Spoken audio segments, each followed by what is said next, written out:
Você não pode permitir que o Instagram, o TikTok, o Facebook, o Google, qualquer das redes sociais, que elas sejam um espaço onde as pessoas se sintam livres para cometer crimes. Um cara do agro que votou no Bolsonaro, que é bolsonarista empedernido, que detesta a esquerda.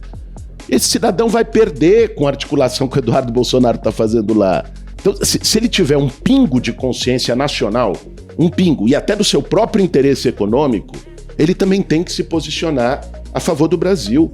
Olá, eu sou a jornalista Isabel Mega e este é mais um episódio do Esfera Cast. Nosso entrevistado de hoje aqui no Esfera Cast é o deputado federal pelo PSOL de São Paulo, Guilherme Boulos. Deputado, que bom ter o senhor aqui. Tudo jóia? Tudo bem, Isabel. Prazer estar aqui com você. São 10 minutos, muitos assuntos para o senhor. Eu queria começar com os assuntos que estão mais palpitantes neste momento no Legislativo. O governo federal está para enviar um projeto de regulação das redes sociais, das mídias digitais, das plataformas. A gente sentiu um pouco dessa discussão a partir do PL da adultização.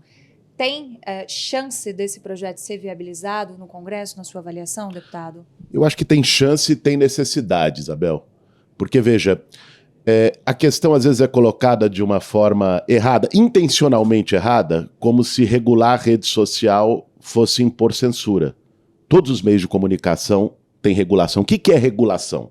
É você ter uma lei para que impeça que um determinado veículo seja terra de ninguém. Que se cometa crimes livremente, ninguém possa ser punido. Você tem regra para as televisões, para a radiodifusão, para a imprensa de maneira geral. Ela tem regulação.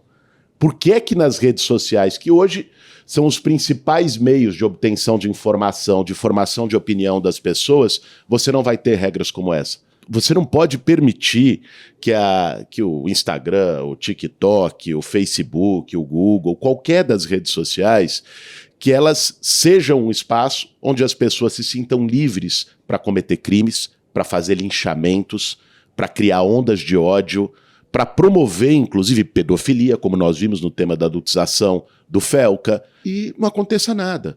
O que é crime aqui, tem que ser crime aqui.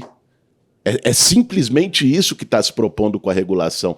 Quem é contra isso é porque está defendendo que se possa cometer livremente crime aqui. Não é à toa que a extrema-direita no Brasil é contra qualquer tipo de regulação. Porque eles têm sido o campo político que mais tem usado esse aparelhinho aqui para cometer crime.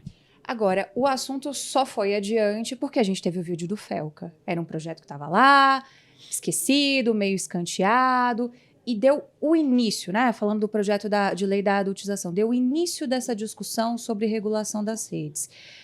A oposição, na avaliação do senhor, considerando os últimos cenários de ocupação física do plenário, as chateações que ficaram ali, inclusive com o presidente da Câmara, ela tem força hoje para conseguir barrar uma discussão de regulação das redes? Não, não tem, mas também não foi a oposição que barrou lá atrás. O que me preocupa não são os treslocados do PL que vão para a mesa, que fazem gracinha. O que me preocupa é o lobby das Big Techs. Quem barrou o PL 2630 lá em 2023, que propunha uma regulação com dever de cuidado, com as plataformas assumindo a responsabilidade por conteúdos criminosos que elas veiculavam, quem barrou isso não foi o PL e os bolsonaristas. Quem barrou isso foi o lobby do Google, da Meta, foram eles que barraram, né? Com uma atuação ostensiva no parlamento, na sociedade, com muita grana envolvida. Então, o que me preocupa é isso, ainda mais num momento em que as Big Techs, as grandes plataformas de internet, estão no centro de um debate de soberania nacional. Elas são um dos argumentos do Trump para impor sanções contra o Brasil, porque elas querem lucrar livremente com conteúdo criminoso. Por que uma rede social, vamos pensar, por que o Instagram é contra qualquer tipo de regulação? 97% das receitas da Meta, que controla o Instagram, o Facebook, o WhatsApp, vem de publicidade. Hoje, eles podem fazer publicidade, que nós estamos falando é impulsionamento, certo? Monetização. Monetização, impulsionamento de empresas e tal. Eles podem, hoje, fazer impulsionamento de qualquer tipo de conteúdo. Se eu faço um conteúdo dizendo, olha, tem que vir aqui e todo mundo botar fogo nesse evento. Tem que ir lá e um cabo e um soldado fechar o Supremo. Tem que ir lá e quebrar a sede dos três poderes. Tem que atacar num movimento racista, neonazista, os negros e negras do país. Se as pessoas dizem isso, hoje a Meta vai lá e impulsiona esse conteúdo por grana.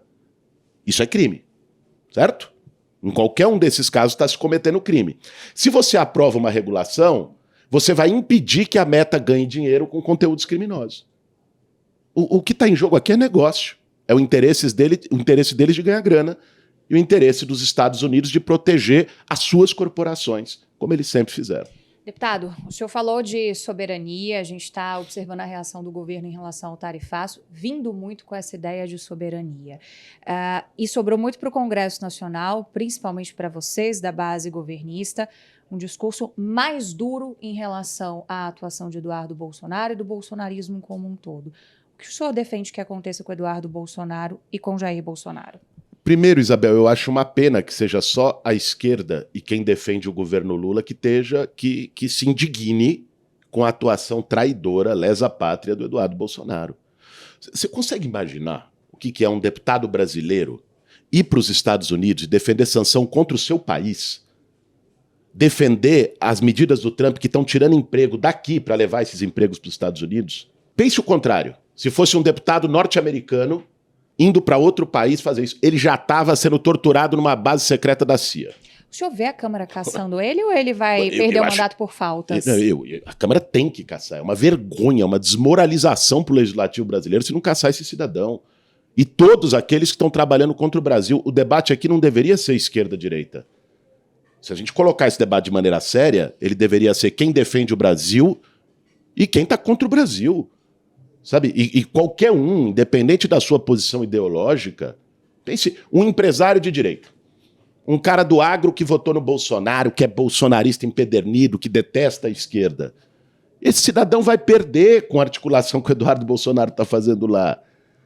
Então, se ele tiver um pingo de consciência nacional, um pingo, e até do seu próprio interesse econômico, ele também tem que se posicionar a favor do Brasil.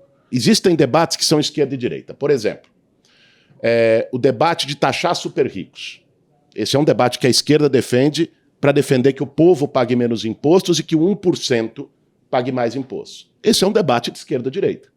Povo contra bilionários. Agora, tem debates que é Brasil, não é, defender o seu país. Sabe, alguém que é eleito pelo povo brasileiro não ter a dignidade de defender o seu país, tem que ser escorraçado daquela Câmara. Deputado, como é que esse contexto todo que a gente está vivendo há mais de um ano das eleições vai influenciar em 2026 e nos planos do senhor e da esquerda? Quem a esquerda quer enfrentar nas urnas em 2026? Na política, a gente não tem o privilégio de escolher adversário. Eu acho que esse problema hoje está do lado da direita. Nós temos um candidato. Nosso candidato é o presidente Lula para a reeleição, né? A maior liderança política da história desse país, o cara que tirou o Brasil do mapa da fome 2 vezes, né? O cara que foi o único, isso não sou eu que estou dizendo, é o New York Times, que não se ajoelhou para o Donald Trump. A Europa inteira se ajoelhou para o Donald Trump. Lula foi altivo, defendeu a soberania do nosso país. Ele é o nosso candidato. Hoje é a direita que está brigando lá, quem é o deles? Se é o Tarcísio... O candidato do Centrão é o Tarcísio, né? Isso tem ficado mais claro com todas as movimentações. Agora precisa ver se ele é o do Bolsonaro, né? E como o presidente Lula vai conseguir viabilizar um arranjo político com uma composição partidária forte o suficiente contra o Centrão e Tarcísio, se foi esse o cenário? Isabel, se a gente olhar o que aconteceu há 3 anos, o Lula ganhou a eleição em 2022, com Bolsonaro na máquina e sem nenhum partido do Centrão na coalizão do Lula. Então, veja, foram raras as vezes, nas 5 eleições presidenciais que a esquerda ganhou no Brasil desde a redemocratização, que partidos do Centrão estiveram junto com a gente. Eu espero que estejam. Espero que alguns, inclusive, tenham a capacidade de entender que o que está em jogo na eleição do ano que vem não é só este projeto. O que está em jogo na eleição do ano que vem é a defesa da soberania nacional também. Porque não tem a dúvida que o Trump vai atuar com todas as formas para eleger um cachorrinho dele. O senhor acha que isso já aponta uma diferença na chapa que a gente vai ter, formada pelo presidente Lula? Uma substituição, por exemplo, do atual vice-presidente Geraldo Alckmin por outro tipo de arranjo para tentar aglutinar essas forças? Não sei, eu acho que hoje, se nós olharmos, o vice natural do Lula é o Geraldo Alckmin. Foi leal, foi correto ao longo desse governo, está tendo um papel importante agora no enfrentamento com os Estados Unidos, no tema do apoio aos setores econômicos e aos trabalhadores brasileiros, no caso do tarifaço. Agora, essa definição vai caber ao presidente Lula um pouquinho mais para frente. Se falou muito, principalmente no início do ano, que o senhor viraria ministro do presidente Lula. Este ainda é um plano que pode se realizar? Olha, composição de equipe presidencial é para quem teve 60 milhões de votos para isso. Quem teve esses votos foram o Lula, ele define a equipe, isso não depende de mim, não depende dos ministros que estão lá. A minha prioridade é trabalhar pela reeleição do presidente Lula. Eu tenho feito isso no Congresso Nacional, fui o deputado mais votado do estado de São Paulo, o deputado mais votado do campo progressista no Brasil, e tenho feito esse embate lá e é o que eu pretendo continuar fazendo. Deputado, eu tinha várias outras perguntas, mas o tempo corre e tem 1 minuto para 5 perguntas ping-pong. Vamos lá. Resposta rápida aqui para o senhor. Bora lá. Perguntas mais inspiracionais. Uma característica sua que te fez chegar onde você está hoje. Persistência, coragem, fé no povo. Uma coisa que o senhor faria de diferente na sua carreira. Talvez tivesse reservado um pouquinho mais de tempo para curtir mais o crescimento das minhas filhas. Se você fosse presidente, tivesse todo o poder nas mãos, qual a primeira lei que sancionaria amanhã? Primeira lei, não tenho a menor dúvida, seria o fim da escala 6x1, para que os trabalhadores brasileiros possam ter tempo de descanso e não vivam a exaustão. Qual o principal desafio do Brasil hoje em uma palavra? O principal desafio do Brasil hoje? Soberania. Quem é a figura brasileira que mais te inspira? Olha, existem muitas ao longo da história. Né? No momento político atual, pela postura que tem tendo, pelo que tem representado, o presidente Lula é a liderança que tem apontado o caminho da soberania nacional. No tempo. Perfeito. Calculado. Muito obrigado, deputado. Obrigado. Muito obrigada por acompanhar mais um episódio do EsferaCast. Não se esqueça de nos seguir neste e em outros canais. Os links estão aqui na descrição. Até a próxima!